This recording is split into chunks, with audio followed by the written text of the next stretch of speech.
ورحمة الله وبركاته. وعليكم السلام ورحمة الله وبركاته. بسم الله الرحمن الرحيم. الحمد لله رب العالمين، والصلاة والسلام على أشرف الأنبياء والمرسلين سيدنا محمد وعلى آله وصحبه أجمعين.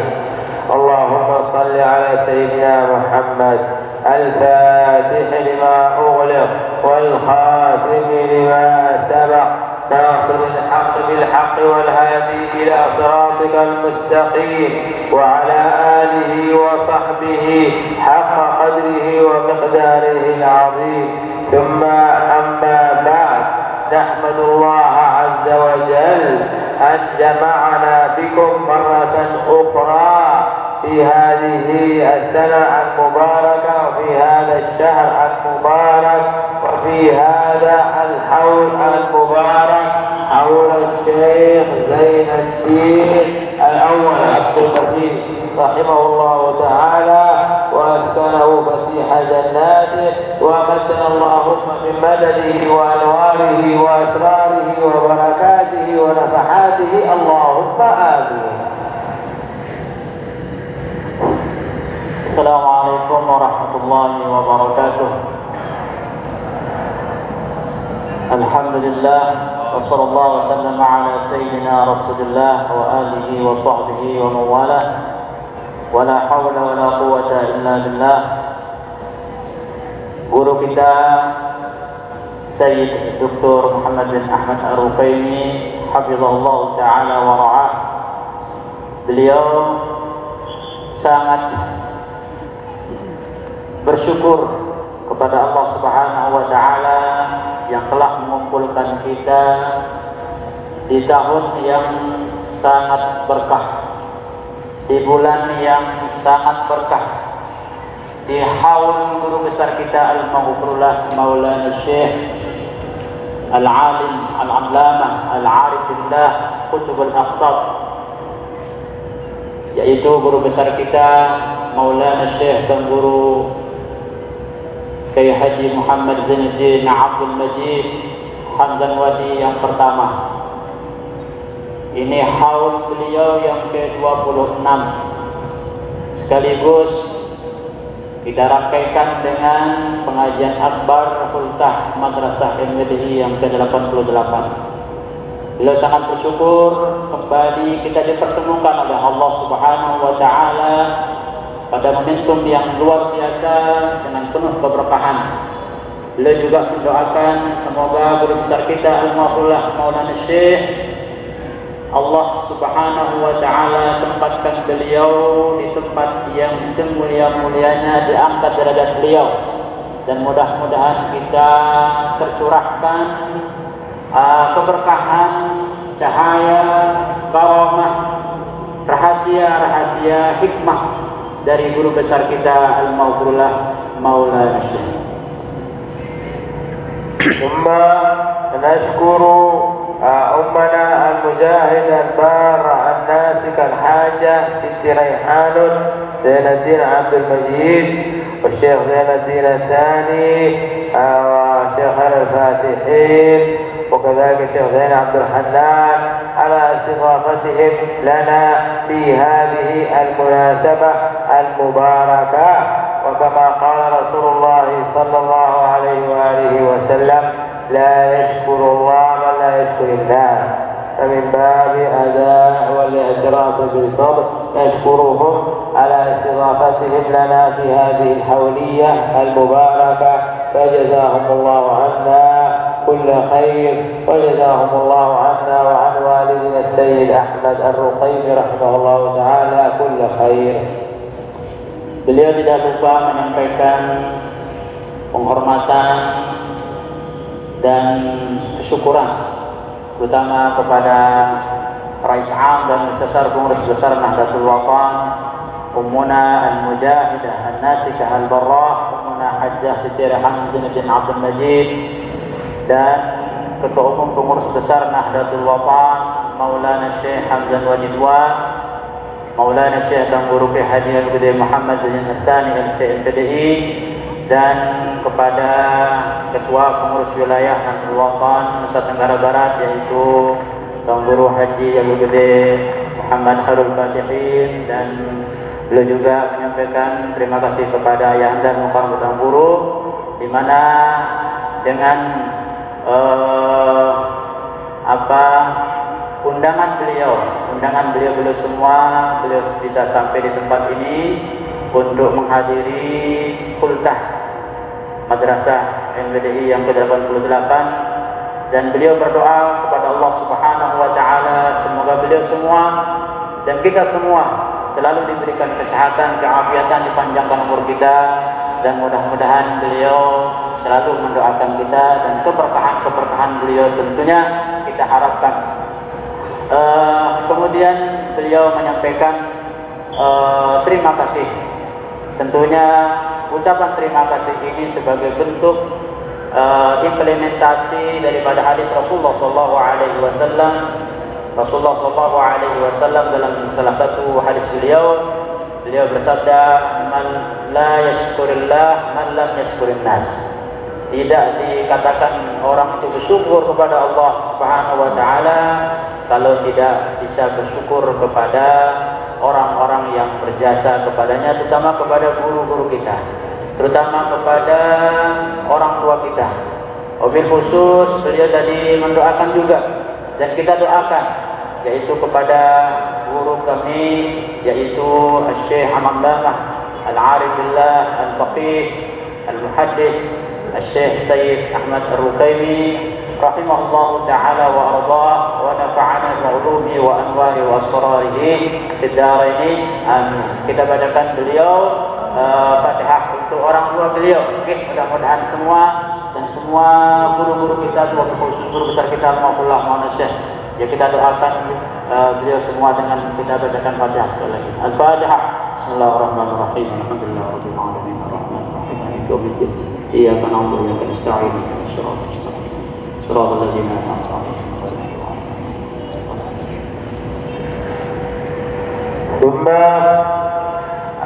عليكم يا أيها الطلاب والطالبات طلاب معهد دار القرآن والحديث المجيدة، أوصيكم أولا أن تشكروا الله عز وجل أن الله اصطفاكم واختاركم، أن جعلكم من أبناء هذا المعهد المبارك، معهد نهضة الوطن ومعهد دار القرآن والحديث المجيدة.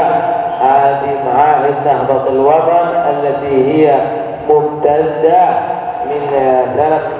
سندها من الشيخ الإمام القطب الأكبر الشيخ زين الدين الأول رحمه الله تعالى، والذي تلقى العلم من مكة المكرمة، فهذا المعهد سنده ممتد من مكة المكرمة.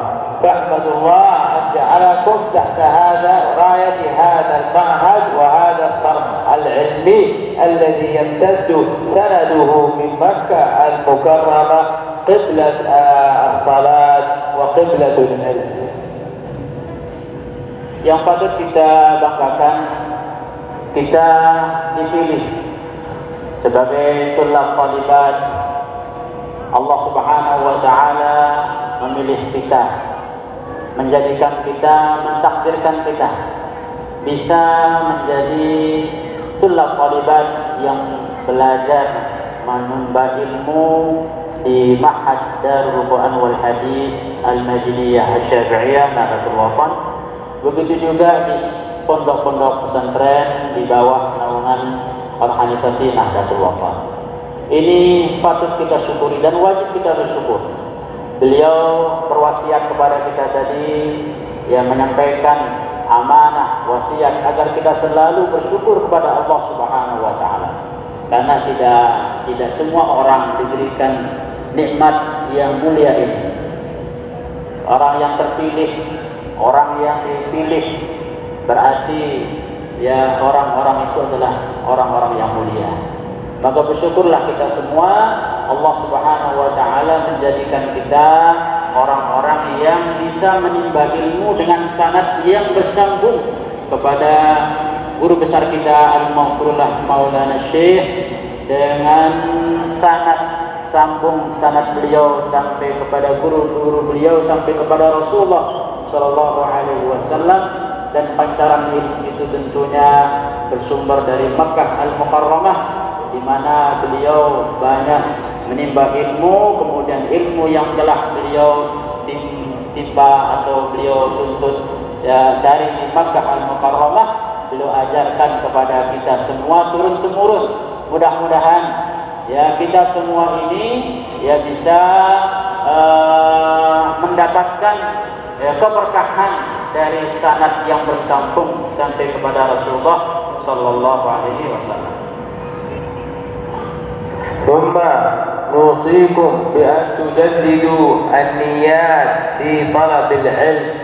جددوا وتعاهدوا نياتكم في طلب العلم، أن تبتغوا بطلب العلم الله عز وجل، ورفع الجهل عن أنفسكم وعن أهاليكم، وأن تنووا بهذا العلم العمل بهذا العلم، تعملوا بهذه العلوم التي تتعلمونها وتتلقونها من مشايخكم، فلا بد أن تعملوا بهذا العلم. فعالم بعلمه لم يعمل معذب من قبل عباد الوثن.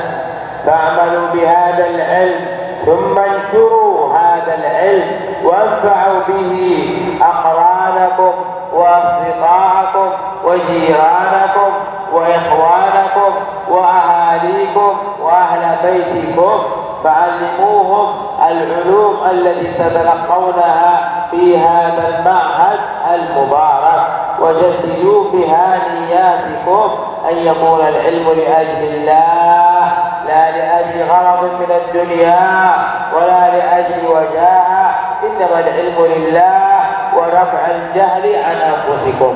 يقول رسول الله صلى الله عليه وآله وسلم: إنما الأعمال بالنيات وإنما لكل امرئ ما نوى، فمن كانت هجرته إلى الله ورسوله فهجرته إلى الله ورسوله، ومن كانت هجرته إلى دنيا يصيبها أو امرأة ينكحها فهجرته إلى ما هاجر إليه. فهذا الحديث وإن كان يتكلم عن خصوص الهجرة فهو العبرة بعموم اللفظ وبعموم العلة، وليس المقصود خصوص الهجرة، بل يشمل جميع أعمال البر وجميع الأعمال الصالحة من طلب للعلم والصلاة والذكر والصدقة وكل أعمال الخير والبر.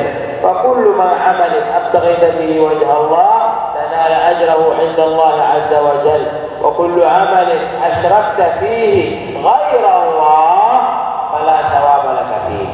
فالله عز وجل لا يقبل أن يشرك به أحدا في الألوهية، كذلك لا يقبل أن يشرك به أحد في العبادات والأعمال. Kemudian beliau berpesan kepada kita semua untuk memperbaharui niat kita. Kalau dalam istilah sekarang itu revitalisasi niat kita supaya lebih mantap lagi. Ya, terutama kita yang sudah lama belajar di sini, ada yang sudah tingkat 3, 4 dan seterusnya. Mari perbaiki lagi niat kita, perbaharui seperti kita baru masuk di ma'had. Bagaimana niat itu penting supaya kita berniat dalam tujuan ilmu itu semata-mata mencari ridha Allah Subhanahu wa taala. Ittiba'a Allah, mencari ridha Allah Subhanahu wa taala, bukan untuk mencari dunia, bukan untuk mencari yang lain-lain. Kemudian yang kedua, niat kita menuntut ilmu itu supaya kita bisa menghilangkan kebodohan pada diri kita sendiri dan orang lain. Karena sifat bodoh ini penyakit, ya, sakit jahil, bintik nara awatna. Selain berguru lenah dadun Nahdlatul Waqaf. Itu sudah ada di lagu perjuangan guru besar kita Mafullah Monaseh. Nah itu niat kita untuk ilmu, supaya penyakit jahil, penyakit bodoh itu hilang, baik pada diri kita sendiri maupun kepada orang lain. Kemudian yang ketiga, niat kita menuntut ilmu itu supaya ilmu yang telah kita pelajari, yang telah kita dapatkan ya dari guru-guru kita, dari para masyayikh kita, supaya bisa kita amalkan. Karena ilmu itu harus diamalkan. Bahkan orang yang alim apabila tidak mengamalkan ilmunya, mereka diancam dengan azab. Fa'alimun bi'ilmihi lam ya'malan.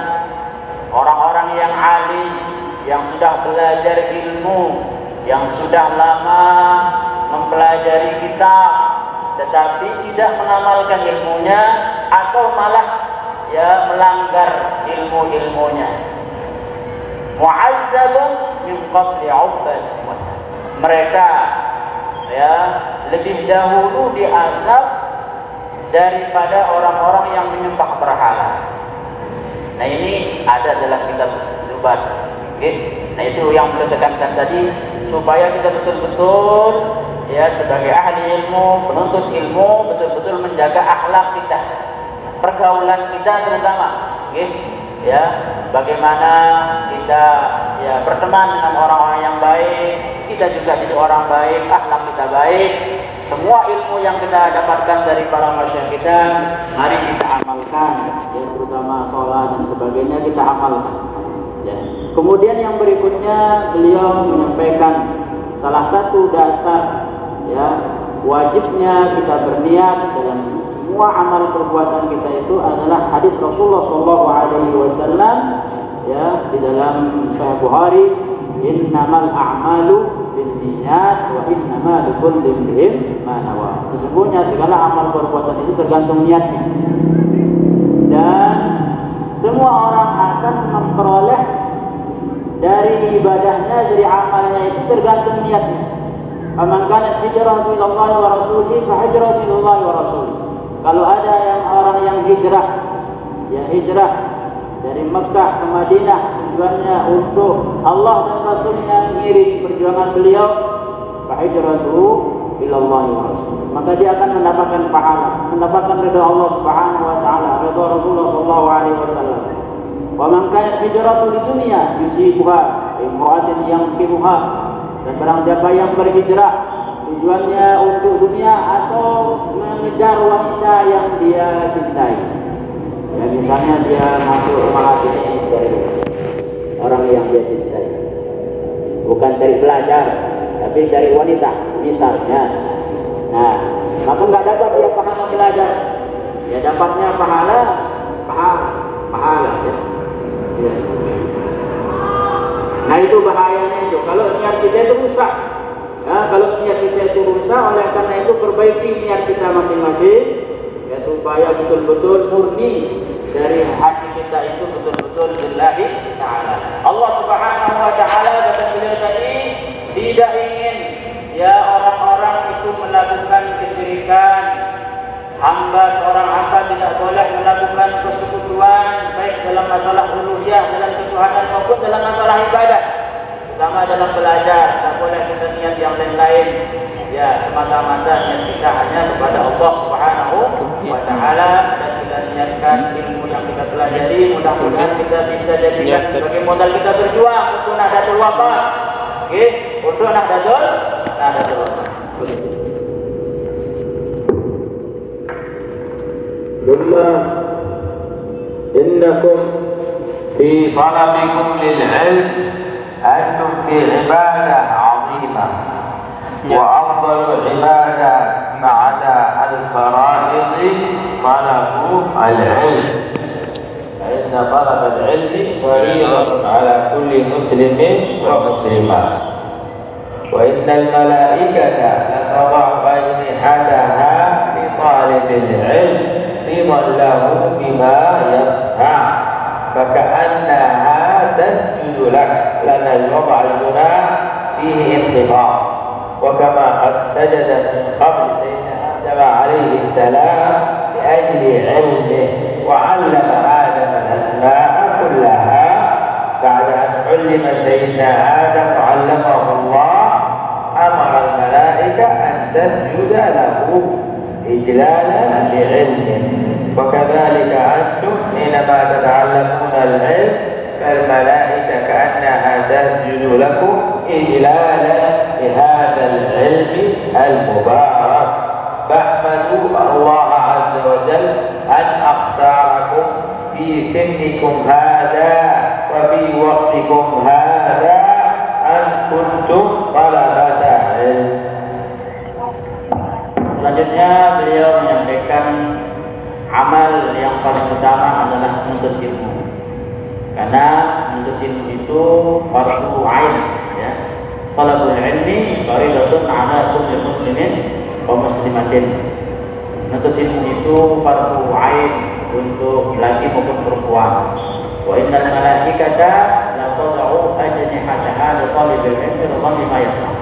Dan para malaikat itu, ya, menghamparkan sayapnya. Ajnihah. Di malaikat itu punya sayap, ada 500 sayap punya malaikat itu, banyak sayapnya malaikat dari masjid sampai maghrib. Nah, mereka itu sangat senang kepada para penuntut ilmu sehingga mereka itu menghamparkan sayapnya, merentangkan sayapnya. Malah beliau tadi menafsirkan, menjelaskan bahwa itu bisa maknanya menghormati sujud seperti malaikat sujud kepada Nabi Adam. Kenapa malaikat itu diperintahkan sujud kepada Nabi Adam? Itu semata-mata karena kemuliaan ilmu yang telah Allah ajarkan kepada Nabi Adam alaihissalam. Wa 'allama Adama al-asma'a kullaha, ya, summa 'aradahu 'ala al-malaikati fa qala anbi'uni bi-asma'i. Kemudian beliau menjelaskan, jadi malaikat itu disuruh sujud untuk hormat, sujud untuk hormatan kepada Nabi Adam karena Nabi Adam itu sudah diberikan itu. Begitu juga halnya antum, di saat antum, ya, melangkahkan kaki ke masjid, ke madrasah, ke ma'had, itu malaikat itu sujud. Sujud itu maksudnya beliau, ya, menundukkan pandangannya sambil merentangkan sayapnya, ya, untuk mereka yang sedang menuntut ilmu. Di sini juga banyak malaikat itu selawatan ini, ya, semua ada, ya, malaikat. Anak malaikat itu diperintahkan mencari majelis-majelis selawat, majelis-majelis zikir, majelis-majelis ilmu. Para malaikat itu ada namanya sayyarah, ya, ada malaikat yang bertugas keliling untuk melihat dan ikut serta hadir, terutama besok dan di waktu hultah, ya, akbar, ya, madrasah MDI yang ke-88. Insyaallah banyak orang-orang yang waliullah, para malaikat juga hadir, ya. Karena semua kita harus hadir, jangan ada yang baik, ya, semua harus bisa hadir. ثم أوصيكم بالجد والاجتهاد. العلم لا ينال براحة الجسد، بل لا بد له من مشقة ومن تعب. يقول الله عز وجل: إنا سنلقي عليك قولا ثقيلا. فلا بد من الاجتهاد. وقال الله عز وجل: والذين جاهدوا فينا لنهدينهم سبلنا. لا بد من المجاهدة، لا بد من المشقة. الشيطان سيحاربك لأنك أنت في طريق العلم. الشيطان أكبر عدو له طالب العلم. أما العابد لا يخاف منه، يستطيع أن يضل العابد، لكن العالم لا يستطيع أن يضله. فطلاب العلم أشد الأعداء له، أو هم أشد عدو على الشيطان طلاب العلماء. فلذلك سيكسركم ويحاربكم ويغريكم بما ويجلب لكم الملل، يأتي بك بالملل في طلب العلم، لن يتركك تجتهد في طلب العلم. فأنتم لا بد لكم من مجاهدة، من محاربة، ففي ماذا؟ في طلب العلم. فهذا العلم عزيز ولا ينال براحة الجسد، ولك أعداء الشيطان أولهم والنفس والهوى، فهذه كلها أعداء لك، فلا بد أن تجتهد حتى تنال درجة العلم. أما إذا استسلمت لمجرد الهوى ولمجرد شهوات الشيطان وغير ذلك فلا سوف تخسر ولن تفلح في طلب العلم. فلا بد من جد واجتهاد. بعد ماذا؟ الصدق النية مع الله. حاول تطلب من الله عز وجل: يا رب أعني على النفس الأمارة بالسوء، أعني على الشيطان، وصدق نيتك مع الله، وبجدك واجتهادك سيوصلك الله عز وجل إن شاء الله إلى العلم. Selanjutnya beliau menekankan kepada kita semua agar betul-betul mujahadah ya dalam menuntut ilmu, betul-betul sungguh-sungguh serius, fokus menuntut ilmu. Pertama, kita sebagai para tolong sodika, santri-santriwati harus ya serius, tidak boleh tidak bisa sambil-sambilan. Dan al-ilma la yunal bi rahatil jasad. Karena ilmu itu tidak bisa diraih dengan santai-santai, dengan slow-slow. Ya, banyak-banyak main-main ya akan dapat jasad beliau. Harus bil masyaqqah ya, dengan ta'ab, dengan susah payah. Yang namanya ilmu itu harus dengan susah payah, lelah. Walaupun dari pagi sampai zuhur kita bersila di masjid, insya Allah itu akan mendatangkan keberkahan. Dengan berkat keberkahan itulah ya insya Allah kita menjadi orang-orang yang beruntung, orang-orang yang berhasil. Bahkan insya Allah kita akan menjadi para ulama. Jadi ulama ini orang yang sangat dimusuhi oleh setan, tetapi setan tidak mampu menaklukkan ulama. Orang-orang yang alim tidak mampu ditaklukkan oleh setan. Lebih takut setan itu kepada orang alim daripada orang yang tidak alim walaupun dia ahli ibadah. Karena kalau orang yang ahli ibadah tapi tidak mau belajar, ya rajin dia ibadah tapi belajar tidak mau, itu cepat digoda oleh setan. Ya, berbeda dengan orang yang alim, karena dia punya ilmu, jadi dia alim, orangnya rajin juga ibadah, rajin wirid, rajin belajar, sangat ditakuti sama setan itu. Tidak bisa dia taklukkan, tidak bisa dia kalahkan. Itulah musuh yang nyata bagi setan itu adalah orang-orang yang alim, orang-orang yang ahli ilmu. Kemudian beliau menyampaikan kepada kita pentingnya sungguh-sungguh dalam menuntut ilmu. Sesuai dengan firman Allah Subhanahu wa taala, "Inna sanulqi 'alaika qawlan tsaqila." Sungguhnya kami akan sampaikan kepada wahyu yang berat untuk dipikul, berat untuk dihafal, berat untuk diamalkan. Oleh karenanya harus betul-betul serius dalam menuntut ilmu, bukan sambil-sambilan. Ya, karena ilmu yang kita pelajari ini adalah ilmunya Rasulullah Sallallahu Alaihi Wasallam. Kemudian kita harus mujahadah, beliau sungguh-sungguh dalam Al-Quran. Ya, wallazina jahadu fina lanahdiyannahum subulana. Orang-orang yang sungguh-sungguh menjalani ya perjalanan untuk menuju keadaan dengan ilmu. Jadi ilmu itu kita jadikan sebagai perjalanan kita, transportasi kita menuju ridha Allah Subhanahu wa taala. Agar kita bisa sampai kepada tujuan utama kita, maka hendaklah kita betul-betul niat kita baik, kemudian sungguh-sungguh dalam menuntut ilmu, jangan kalah dengan setan, jangan kalah dengan nafsu, jangan kalah dengan hawa nafsu. Itu bahasa beliau tadi, ya. Karena kalau kita sudah kalah dengan setan, kalah dengan nafsu, dengan hawa nafsu, dengan diri kita sendiri, tidak bisa kita lawan diri kita, di bahaya. Itu yang akan memutuskan kita daripada ilmu itu. Ya, tadinya kita rajin, tadinya kita, masya Allah, ya, rajin sekali belajar, rajin sekolah, tiba-tiba gaib kita terus, gak pernah kita masuk, masuk ternyata. Ya, malah masuknya pas semester saja bisa, gitu kan? Nah itu akibat apa itu? Akibat setan. Ya setan itu bisa setan yang nyata maupun setan yang tidak nyata itu. Ya setan yang nyata banyak kan? Ya itu bahaya sekali yang namanya setan hawa nafsu. Oleh karenanya beliau menekankan supaya kita betul-betul perbaiki niat dan bersungguh-sungguh. Ini adalah pesan yang sangat berharga dari semua.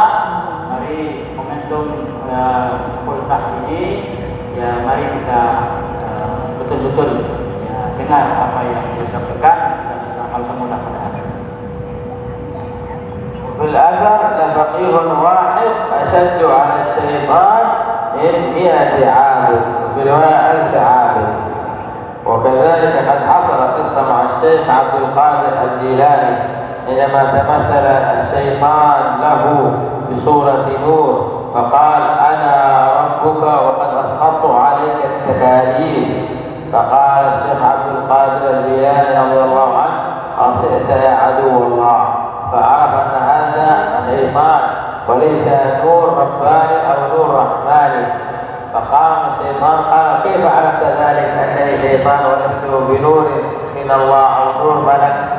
قال الله عز وجل لم يسقط التكاليف على سيدنا محمد صلى الله عليه وسلم وهو أفضل خلق الله، فكيف يسقطها عليه؟ فقام الشيطان قال لقد خدعت بهذا 1000 عابد. شوف بهذه الخدعة، العباد الذائب الفقيه أقوى وذا أقوى من 1000 عابد وأفضل من 1000 عابد، لأنه بعلمه وبفقهه يستطيع أن يميز الحق من الباطل. أما العابد فهو مشتغل بالعبادة، فإذا جاء عليه أمر شبهة أو أي شيء جديد قد يسقط ويذهب في يخطئ ويذهب في هاوية كثيرة جدا. ومثل كذلك القصة التي قتل 99 رجلا، واحد رجل قصة من بني إسرائيل قتل 99 نفس، فجاء إلى عابد فقال يا أيها العابد أفتني في هذه الفتوى، أنا قتلت 99 رجلا فهل التوبة؟ فالعابد بناء على عبادة ليس بعالم أفتاه وقال ليس لك توبة، ليس لك توبة، فقال قتله وكمل به 100. انظروا كيف هلك العالم لأنه ليس بعالم. ثم ذهب إلى رجل آخر عالم فسأله قال يا أيها الشيخ أفتني أنا قتلت 100 شخص هل من توبة؟ فماذا قال العالم؟ لأنه عالم قال من يمنع عنك رحمة الله عز وجل؟ رحمة الله واسعة للجميع. قال نعم لك توبة لكن عليك شرط، اترك أرضا التي فيها وهاجر إلى أرض أخرى. فانظروا كيف العالم فاختلوا وبين له ميز الصحيح من الباطل، بينما العابد لم يستطع أن يميز الصحيح من الباطل.